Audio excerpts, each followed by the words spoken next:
So daghan pa kay kog mga curiosity, daghan pa kay kog gina pangutana. So every time nga na ako'y madunggan, mangutana ko para mawala pud ako makalibog. And then nakita pud nako there sa fly-sing kani yung nani nga mga kuan pa dili pa kayo, ako expectation ba is siguro ang modala sa mga facilitators mga medyo idaran na may nakita na ko ba nga mas kindig mga dili pa kayo hamtong ta murag gamit pwede na gid ta magamit sa mga inani maskin pag ako is kana bitaw mga basic lang, so ako ga-expect nga inana na mo touch nga kana mga Ellen G. White nga mga writings. So ako ba murag laglom na day kayo bitaw, so murag naka-find interesting kayo ang kanina ng mga topics din. Okay, so are you enjoying the program?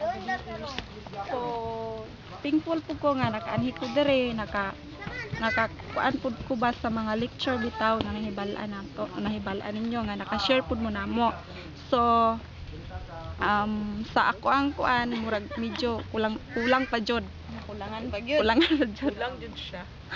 Okay. Ito nang kuano na tuan nang ay daghan sige palihog niyo meron. Transfer ba init man gud kan ba kana ang spiritual kan bitaw na grow bitaw na balik to. So bitaw wala nang nahibalaan nga wala na makaron na dahil sa diet kuan the proper. Pasalamat pud ni sa inyo nga tinamo kapoy biyan nani magkuan. Dasig kun mo. Thank you kaya balik kayo kung Pinakamahal na nakaon ng ugas Lucy. mais. Oh, hindi po kay ano nga namo tisag. Yes, para sa ako, first din ako nadunggan nga, curious food ko aning program, fly-sim. So, interesado jud ko, mo enter ko, mo join aning program. Kay nag-invite man sila kay center atong last na mga kuan. So,